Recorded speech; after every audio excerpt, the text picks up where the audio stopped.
जो accounting standard 20 है इसका नाम है अर्निंग पर शेयर, और इस स्टैंडर्ड का ऑब्जेक्टिव क्या है? इस स्टैंडर्ड का ऑब्जेक्टिव है to calculate basic and diluted earning per share. ये सिर्फ एक कैलकुलेशन का स्टैंडर्ड है, और ये अप्लाई किसको करता है? Applies to non SMC and level 1 entities. बाकी सबके लिए क्या है? ऑप्शनल है। अदर्स के लिए क्या है? ऑप्शनल, क्योंकि उस पर क्या मिलती है? एग्जम्पशन है। इनके लिए मैंडेटरी है। अर्निंग पर शेयर का मतलब क्या है? फटाफट से बताओ। पिछली क्लास में डिस्कस किया था। अर्निंग पर शेयर मींस क्या यही लिख दूं? अर्निंग पर शेयर नहीं, यह है हमारी speed of earnings on a share for specified period. क्या मैं ये कह सकता हूं कि ये आपको बताता है आपकी अर्निंग का रेट क्या है? मैं स्पीड को रेट भी बोल सकता हूं। The answer is yes. बस फर्क इतना है कि ये ऑन अ शेयर है, ये परसेंटेज में नहीं है, ये भी रेट ही है। ठीक है? नहीं, आस्था लिखना नहीं है, लेकिन ऑफ कोर्स आप बाद में रिवीजन करोगे तो आपको उस वक्त चाहिए होगा, तो मैं आपको ये रिवीजन वीडियो बना के दे रहा हूं, उसमें ये रहेगा। आप लिखना चाहो तो लिख सकते हैं। मैंने कहा कि अर्निंग पर शेयर कितने प्रकार की होती है? अर्निंग पर शेयर होती है एक तो बेसिक मतलब जो है, और इसका फॉर्मूला क्या था? इसका फॉर्मूला था हमारे पास earnings attributable to equity share holders divided by weighted average of outstanding equity shares during the period. ठीक है? ये हमारे पास उसका फॉर्मूला है। एक और भी हमारी अर्निंग होती है, अर्निंग पर शेयर होती है, उसका नाम है डाइल्यूटेड अर्निंग पर शेयर। जो है नहीं, जो हो सकती है, जो हो सकती थी, यानी कि वो हमारी एक सोच है। क्या मैं ये कह सकता हूं? ये हमारी एक अजम्पशन पर आधारित है, ये हमारी अजम्पशन पर आधारित है। इसका भी फॉर्मूला क्या होता है? Earning attributable to equity share holders after adjusting. इसमें क्या एडजस्ट कर देना है? After adjusting potential equity shares. अच्छा, तो न्यूमरेटर वही है, लेकिन साथ में लिख दिया आफ्टर एडजस्टिंग। ठीक है? फिर weighted average of outstanding equity share, और यह भी after adjusting potential equity share. इसका मतलब क्या हो गया कि भाई सब कुछ सेम ही है, बस बेसिक में और इसमें क्या अंतर है कि इसमें हम कहीं पोटेंशियल इक्विटी शेयर्स को लेकर आते हैं।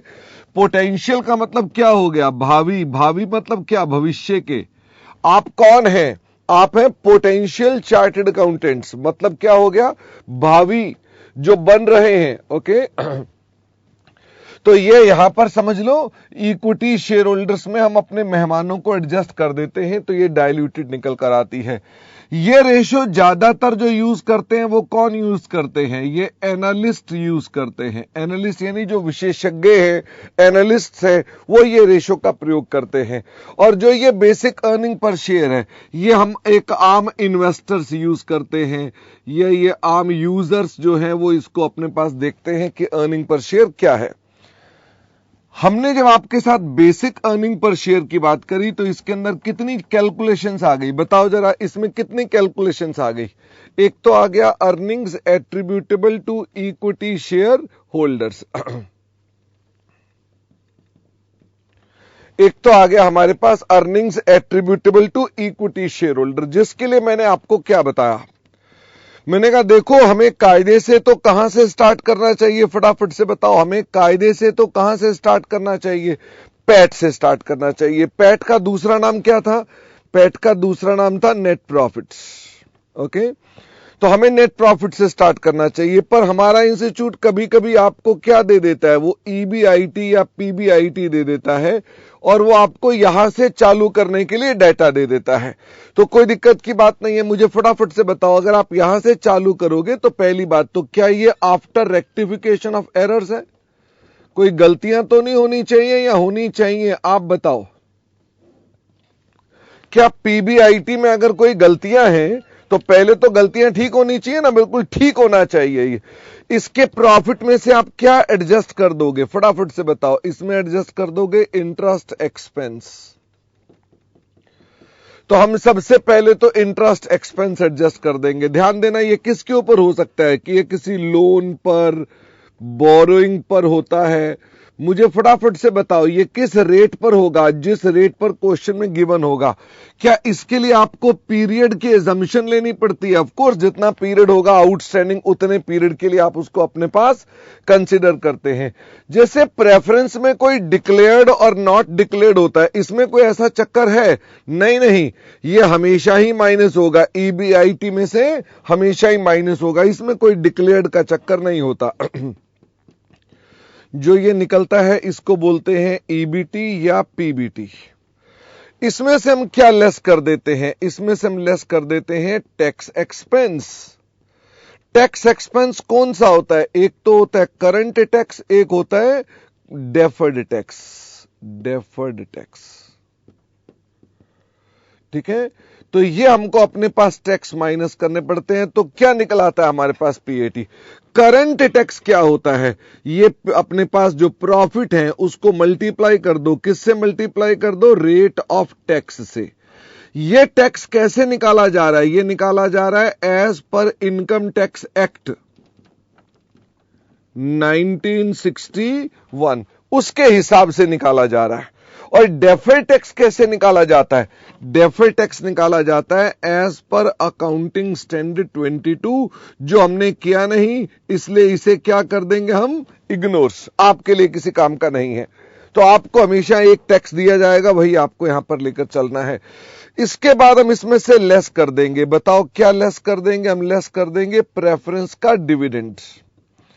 मुझे ये बताओ, प्रेफरेंस का डिविडेंड अगर आपने लेस करना है तो आपको हमने कहा कि ये कैसे लेस होगा? तो दो तरह के प्रेफरेंस शेयर्स होते हैं, एक होते हैं प्रेफरेंस शेयर्स क्यूमुलेटिव। तो क्यूमुलेटिव का मतलब क्या होता है? क्यूमुलेटिव का मतलब होता है कि डिविडेंड प्रोबेबली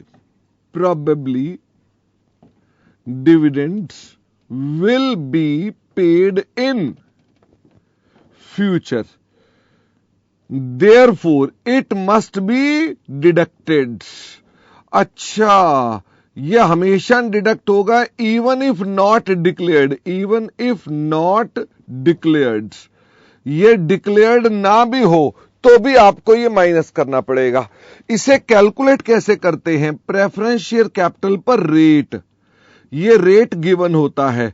क्या इसके अंदर भी पीरियड देखना पड़ता है? The answer is yes. Preference share capital पर भी आपको पीरियड देखना पड़ता है। जैसे डिबेंचर्स पर पीरियड देखते हैं, ऐसे इन पर भी आपको पीरियड देखना पड़ेगा। मान लो प्रेफरेंस शेयर आधे साल इश्यूड रहे तो डिविडेंड कितना आएगा? फटाफट से बताओ। हां कशिश, ये सब नोट्स में भी है, लेकिन ये लास्ट मिनट रिवीजन में आपको फायदा देती है ऐसी चीजें, ठीक है। ये नहीं उसका भी शॉर्ट फॉर्म हो गया ना कि इतने से काम आपका हो जाता है। तो ये आधे साल का डिविडेंड होगा अगर आपने शेयर आधे साल इश्यू कर रखे थे। अच्छा, अगर प्रेफरेंस शेयर नॉन क्यूमुलेटिव है, मुझे फटाफट से बताओ, अगर ये नॉन क्यूमुलेटिव है तो हम अपने पास डिविडेंड को माइनस करेंगे, डिविडेंड डिडक्टेड इफ डिक्लेयर्ड। इसका मतलब हमारे पास यहां डिक्लेयर है तो आप माइनस करेंगे, अन्यथा नहीं। प्रेफरेंस शेयर कैपिटल में क्या मल्टीप्लाई कर दोगे? रेट। और क्या ये भी कोई पर्टिकुलर पीरियड के लिए होगा? हां, जितने पीरियड के लिए आपको डेटा दिया जाएगा।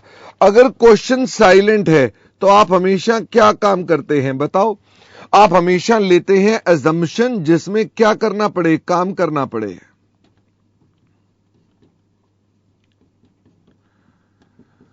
दैट इज प्रेफरेंस शेयर्स को आप क्या मान लेते हो? प्रेफरेंस शेयर्स को आप क्यूमुलेटिव मान लेते हो।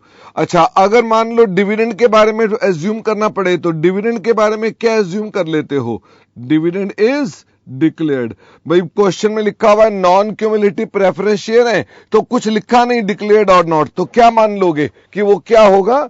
डिक्लेयर्ड होगा। हम इसके अंदर जब ये माइनस करते हैं तो क्या निकल आती है? फिर निकल आती है earnings attributable to equity share holders. हम इसमें से कोई भी no reserves should be deducted, इसमें से कोई भी रिजर्व नहीं घटने चाहिए। अच्छा, जनरल रिजर्व घटना चाहिए? नहीं घटना चाहिए। डिबेंचर रिडम्पशन रिजर्व ये घटना चाहिए? अरे नहीं भाई नहीं। कैपिटल रिडम्पशन, अरे कोई भी नहीं घटना चाहिए भाई। हमें कोई भी माइनस नहीं करना है। बताओ क्यों? Because all reserves and surplus belong to equity share holder. क्या डिबेंचर रिडम्पशन रिजर्व भी रिजर्व एंड सरप्लस का ही पार्ट होता है? हां। तो मुझे ये बताओ, reserve and surplus balance sheet के शेड्यूल 3 में जब लिखते हो तो कहां पर लिखते हो? क्या ये शेयर होल्डर फंड के अंदर लिखते हो? हां, ये शेयर होल्डर फंड में लिखते हो। तो therefore this item is not to be deducted. तो ये मैंने आपको एक बात बताई। फिर मैंने कहा हमको और क्या चाहिए? हमें चाहिए weighted average of outstanding equity share. तो एक बात और बताना चाहता हूं, हम अपने पास हमेशा अर्निंग पर शेयर किसकी निकालेंगे? इक्विटी शेयर की निकालेंगे। प्रेफरेंस शेयर की नहीं निकलेगी, इक्विटी शेयर्स की निकलेगी। मुझे ये बताओ, ये वेटेड एवरेज में जो वेट देते हैं ये किसका देते हैं? वेट इज ऑफ, किसका वेट देते हैं? टाइम। हम समय का वेट देते हैं। समय कैसे ले सकते हो? चाहे मंथ में लो, चाहे डेज में लो, चाहे वीक में लो, आपको अपने पास एवरेज करनी है तो टाइम को देखना पड़ेगा। हम वेट क्यों लेते हैं? Because EPS means speed. Oh, hence speed needs weights. मुझे बताओ, इसके पीछे भी हमने आपको बताया था कि न्यूमरेटर जो है, जैसा न्यूमरेटर वैसा डिनोमिनेटर होना चाहिए। तो न्यूमरेटर इज ऑलवेज वेटेड। क्या मैं ठीक बोल रहा हूं? क्या न्यूमरेटर इज ऑलवेज वेटेड? क्योंकि कंपनी में जब आप कैपिटल लगाते हैं तो क्या अर्निंग बढ़ती है? इसका मतलब कैपिटल लगने से अर्निंग भी समय के साथ बढ़ती है। तो डिनोमिनेटर इज देयरफॉर वेटेड। तभी तो क्या निकलेगी? तभी तो स्पीड निकलेगी। तो हमने आपके साथ यह भी चर्चा की थी, हालांकि हमको ऐसा कोई चक्कर में जरूरत नहीं है सोचने की। फिर मैंने आपसे कहा कि हम जब इसको देखते हैं तो हम अपनी वेटेड एवरेज को कैसे कैसे कैलकुलेट कर सकते हैं। तो हम कैलकुलेट कर सकते हैं अपने पास ऑन क्यूमुलेटिव बेसिस, या कर सकते हैं on item by item basis.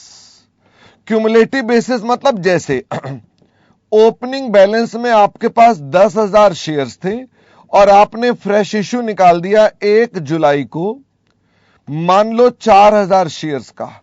तो आप क्यूमुलेटिव में जब एवरेज निकालेंगे तो बताओ कैसे निकालेंगे? तो आप कहेंगे 10,000 शेयर्स थे, for how much period? For 3 month.